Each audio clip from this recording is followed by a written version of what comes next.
In today's episode of Finest Homes, we're revisiting some of the extraordinary homes from this season. We've seen a range of architectural styles that speak to the South African landscape, and that just shows how good design is universal. From contemporary design that incorporates modern materials like steel, glass and concrete, to homes that pay homage to traditional European farmhouse aesthetics by making use of stone cladding and raw timber beams. Our journey starts with a home that has a rich history, a house designed by Bauhaus architect Douglas Cohen in the 1930s. It is a dramatic example of the modern movement at the time. Enrico De Fonchio was tasked with enlarging the house whilst maintaining its integrity, simplicity and functionality. This house is the typical language of modern movement. It's square, it's got the cube and the cylinder. That was very much the two main elements used by the architects at the time. And I think the main feature that you see as we go through the house is the entrance with the curved glass wall, and I think everything in this design must have started from there. Arriving in this house in the 1930s must have been really a jaw-dropping experience, because you have a double volume curved glass wall with a lot of light coming in. And it's almost the only indulgence in this design. Everything else is very Spartan, is very minimalist, using only four materials: white plaster, white painted plaster, black steel, glass and wood. Less is more, that was really the mantra at the time. It's like, keep it very simple and be disciplined about shapes and about limiting materials. It sounds like the staircase was a real sort of star feature, and you can sort of see it meandering from outside even. So how much of the exterior influenced the interior and vice versa? It was quite a strict rule of the modern movement that form had to follow function. Therefore, if you got this curved staircase inside, you have to see it from outside. But it almost, I'd say, the exterior follows the design of the stair internally, if that makes sense. As soon as you step inside, the soaring staircase offers an uplifting contrast. Sculptural in its design, the staircase boasts a strikingly appropriate glass bauble chandelier as its only adornment. The long passage with glimpses into the rest of the house draws you into the cool and calm living areas. The new lounge, surrounded by nature and uplifted with light and music, is the most calming room in the house. It's surrounded by sliding glass doors with timber louvers, which allow maximum sun in winter and minimal sun in summer. The clients wanted to retain the traditional, more formal entertainment area, the dining room and the old lounge, but also a very open plan flowing entertainment area. So this is a very contemporary and very open, flowing to the garden on all sides, but by keeping consistency in materials and shapes, also connects harmoniously with the original house. From this Bauhaus-style home, where form follows function, we move on to a house that enjoys elements associated with blocky brutalism. Set in a leafy suburb, the house plays on strong architectural lines and enjoys a garden that very much forms part of the design. The designer that gave this home its most recent update is Dylan Tomage of Curation Interior. So for me, the style is a future classic, which I think is really amazing, because the structure of the house is very modernist, because it's got two concrete slabs and just glass wrapped around. But from an interior point of view, I really wanted to bring it alive with pieces that were from multiple different eras, and that's what makes it a future classic. I want to chat about the space that we're in, the kitchen. I mean, there's a distinct sort of neutral palette that you recognize. There are really clever features like the wooden-esque tiles in the back. Tell me how you put this ensemble together. So the kitchen is the heart of the home, and it did look a lot different to what it is today. One of the key things for me was to raise this island up where it becomes a far more interactive space. So like when we're here right now, we're just easy to be connected to the rest of what's happening within the kitchen. The wooden-esque tiles that you speak about, I really actually wanted those to be original wooden tiles, but because there's an open flame, there was a bit of a high risk. So we went with the wooden-esque, but what it does is it also brings a lot of warmth into the space because the space is so big. So did you open up yourself to some design challenges in making this decision? I did, and the best part about it was taking my clients on the journey with me, because it was quite a hard thing to get them to like buy into it. They had to really sleep on it. But what I love about the black, it's such a neutral color, and what it does is it allows the outside colors that we see behind me to really just make everything come alive. It's almost like a stabilizer, like a neutral palette that just makes it feel so strong and sophisticated. But the other thing that for me that was really important was making sure that nature is the feature through this process. So even how we bring in the different wooden textures and bring in greenery from beautiful flowers or trees that we have here in the atrium, it was just so important to make those features stand out. And all of those features start coming together in a really beautiful way with the pops of color of the scatter cushions, and then also the greenery from the outside that really brings it to life.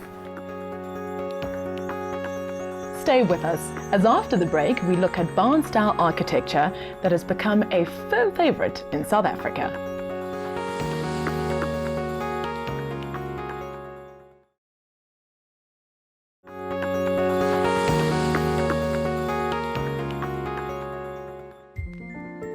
In today's episode of Finest Homes, we're revisiting some of the awe-inspiring homes from this season.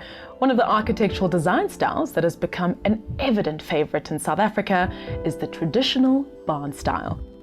This style allows for many variations, from a more rustic, family-oriented approach to the minimal Scandinavian aesthetic, and even sleek contemporary design.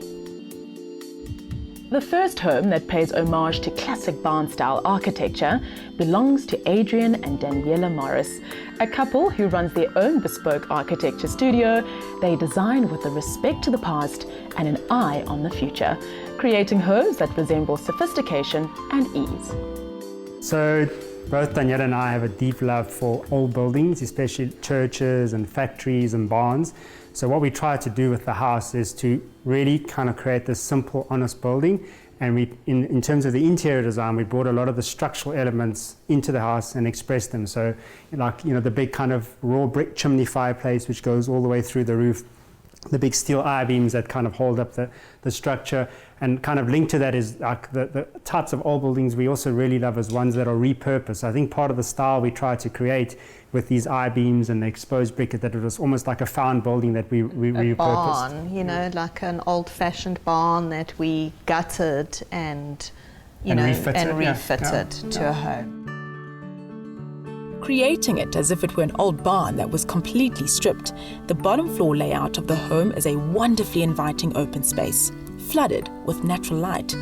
From the front door, you're drawn to the light and airy kitchen, seamlessly passing through the lounge and dining room. But with South Africa being known for its incredible weather, I can't wait to see how the flow continues onto the stoep.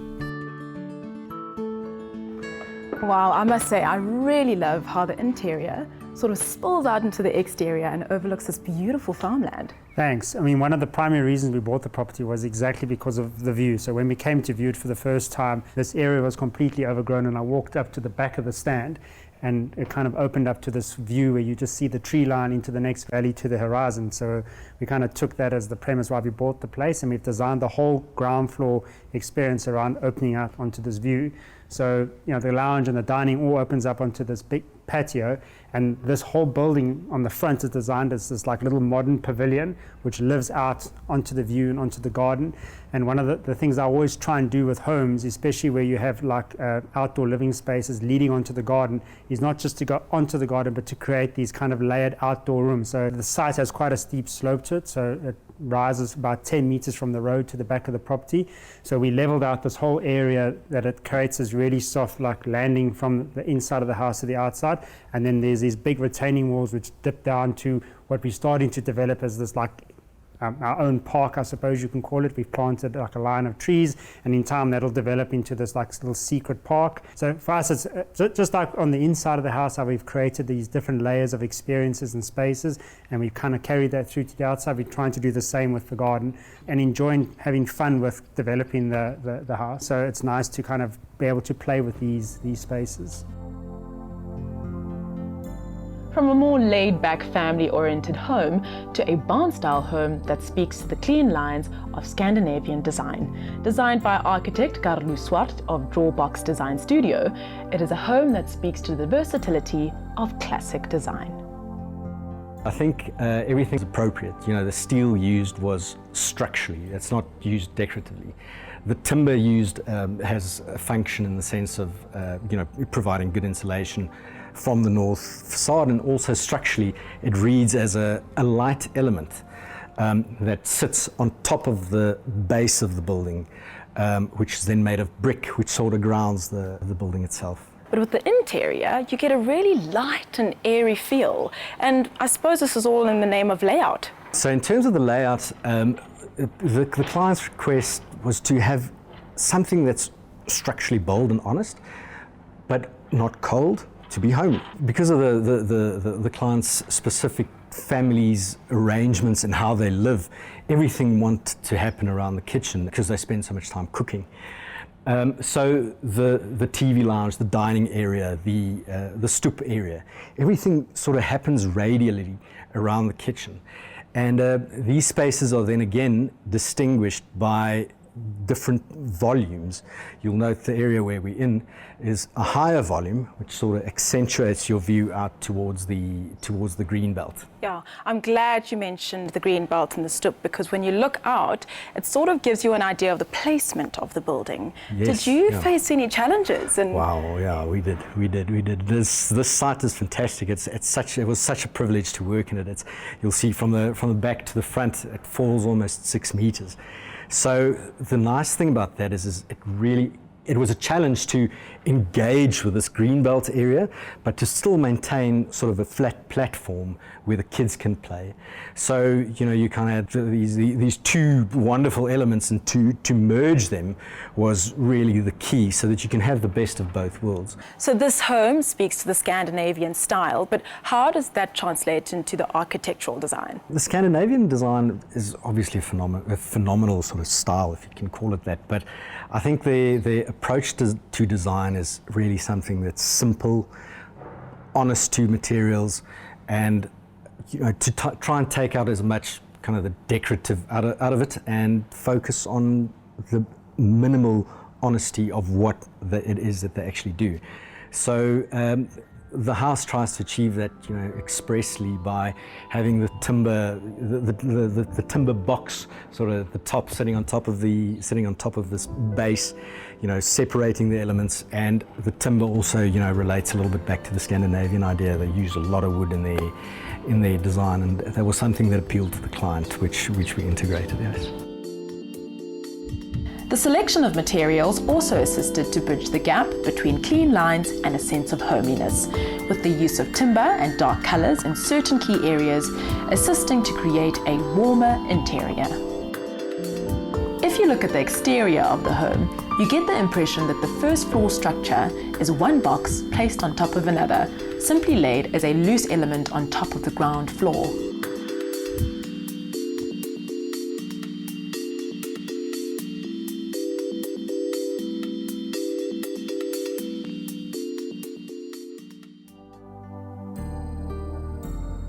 Taking cues from its owner's travels to the Netherlands and brought to life by Peter Matthews of Matthews & Associates, our next barn-inspired home is a contemporary masterpiece. The house sits neatly within the parameters of estate guidelines while pushing design that has its eye on the future. I call it simplicity. To keep it very simple, but to distill from the barn style.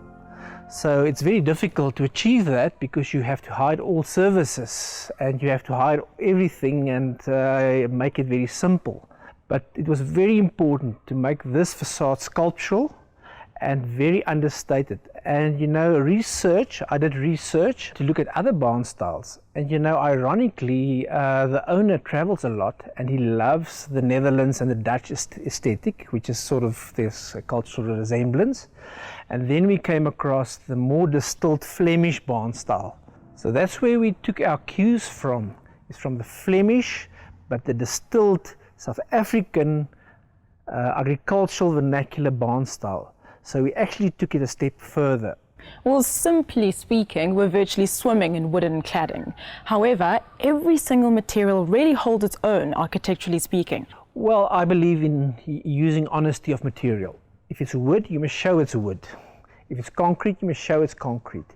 If it's corrugated cladding, you must show it. So there's no fakeness. And the palette is very subdued. You can see there's this dark cladding, then the lighter wood, and with the concrete that's also light. So it's all in these muted colors and muted tones. Well, I think this concealed door is so clever. It's almost like an architectural party trick, and I cannot wait to see what other surprises you have inside for us. Let me show you. Great.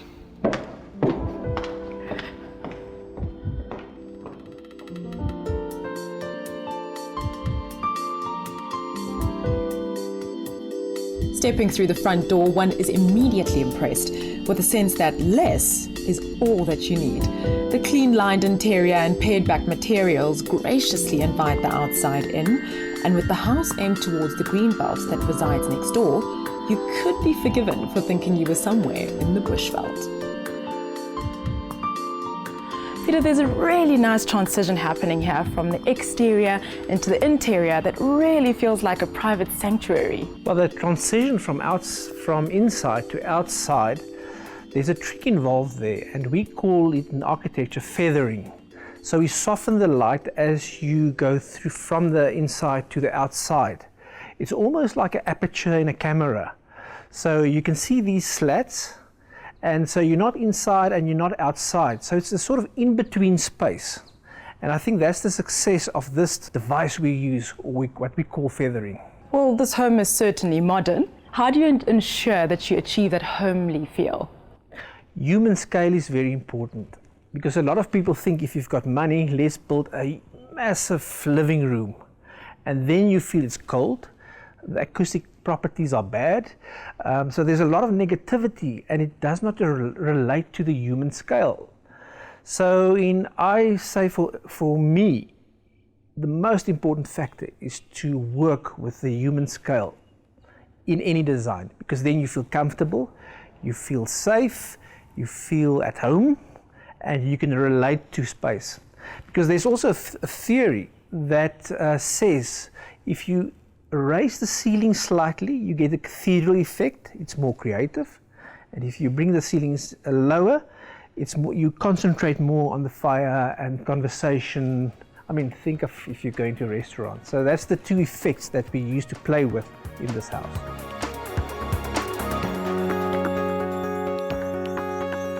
After the break, we take a look at some of the contemporary homes that stood out in this season of Finest Homes.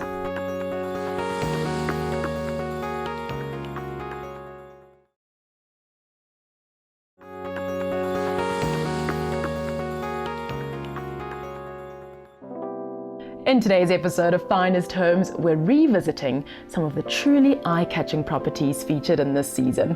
The idea of true South African architecture can often be quite vague, but through design principles and hard-wearing materials, local architects have developed their own unique design aesthetic. One such example is this house designed by Leon van der Weersthuizen of Anthrop Architects. It's a home that celebrates South African architecture by mixing materials and making the most of the exquisite Highveld weather.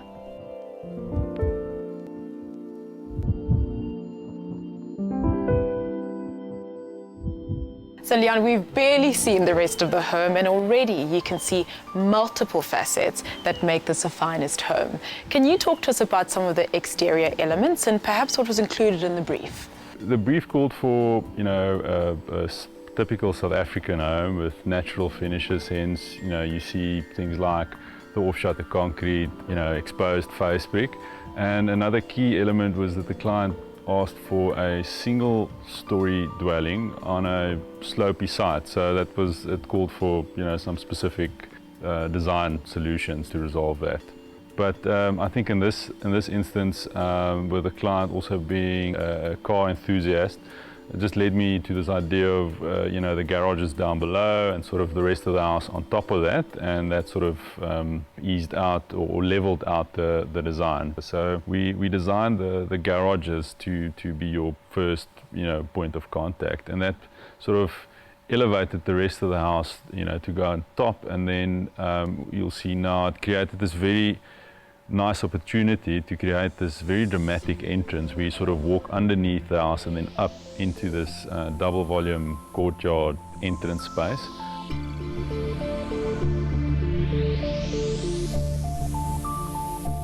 The mixed material facade of the modern home gives way to a walkway that gently guides visitors up an atrium-style stairway where one is welcomed by an open living space. As we make our way to the patio, the U-shaped layout reveals itself as a sheltered entertainer's haven.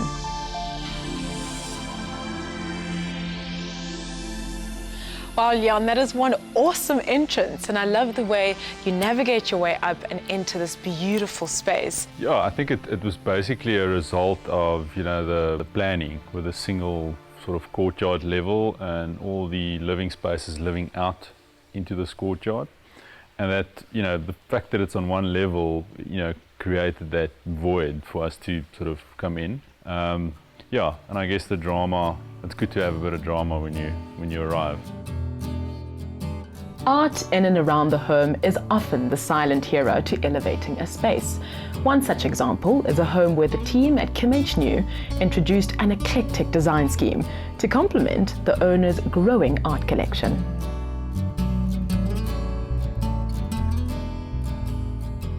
Wow, Erat, it's amazing how the art just welcomes you in. I've definitely just walked into an art lover's home, but what was your involvement in this project? Well, thank you, Tanvila.